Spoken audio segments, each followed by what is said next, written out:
Hello everybody, this is Dr. Langdon, mom of 6, board-certified pediatrician, grandma to 2, and number 3 grandchild coming in September, yay! So today's topic is a little bit heavy, and I hope that I can use my words carefully and try to answer a question that has been big recently on social medias, and that is, why have some pediatric offices decided to adopt a policy of discharging patients who are unvaccinated? So if you know me at all, you know that I am a passionate supporter of vaccines. And there are so many reasons that we do not have time for in this one video, because we're going to try to stick to the topic of why we would discharge unvaccinated. And many of my other videos get into how very safe they are, how very effective they are, how very studied they are, how the suggested time course and schedule for them, the vaccine schedule from the American Academy of Pediatrics, Center for Disease Control, World Health Organization, all the organizations, why they're in a specific order, and it is with reason, and it is with studying and expert recommendation. So I have many reasons that are professional, that are based on my educational level, that are based on my experience.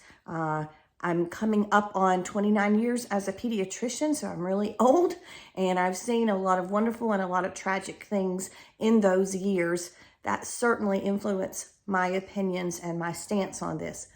So let me say, with all the compassion I have, the reason I chose pediatrics, even though we're increasingly burned out and have always been substantially less reimbursed than other medical specialties, is because I love the children, and I see it as my role to show them compassion, to look out for their best interest, to advocate for them on many levels: public advocacy, voting, legislative days, public speaking. In many, many ways, I believe it's a pediatrician's honor and duty to advocate for children.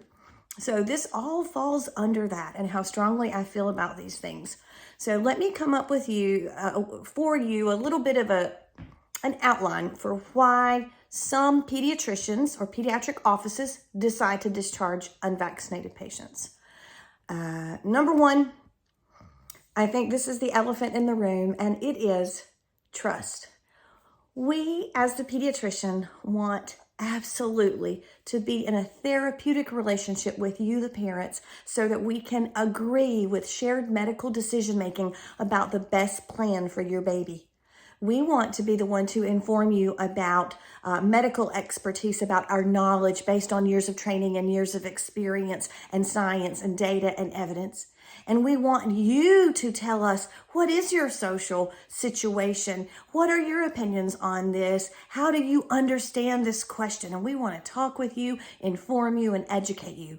These days, more and more often, part of our job has been to sort of undo some really bad, not only misinformation, but outright disinformation that parents may have received on the internet. It's the whole reason I'm on socials, is to try to counteract some of that.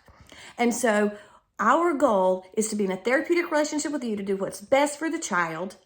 And we need you to trust us when we say, I'm really concerned that your baby is falling behind in their gross motor developmental milestones, or I'm really concerned about your baby's expressive language development, and I think they need to see speech therapy, or I'm really concerned about your baby's lack of growth in height, and I think they may have a growth hormone deficiency, and I need to refer you to a genetic specialist.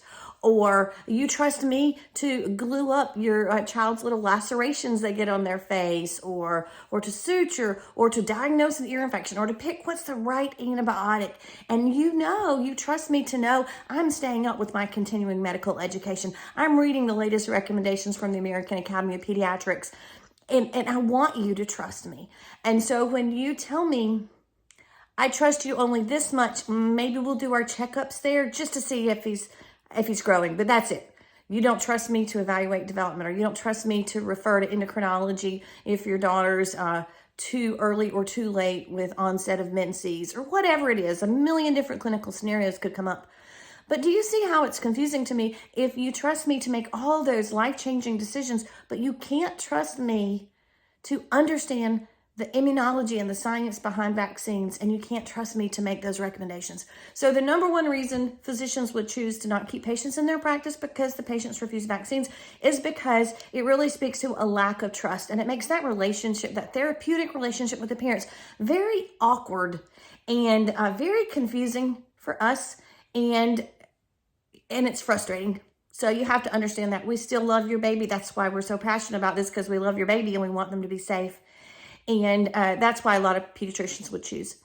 Number two is we're concerned about your baby. We actually care about them enough that it would crush us for your baby to be the one that catches measles at school, when we could have been the one to protect them, and we would feel guilty about, I tried to really encourage them to get the measles vaccine and they continued to refuse. And even though it wouldn't be our fault because we tried, we would just feel terrible about it. So one of the reasons is because we're so worried about your child's health that if you don't get the life-saving and safe and effective vaccines for your children, it just worries us, and we would rather not have to be so worried and scared for your child all the time.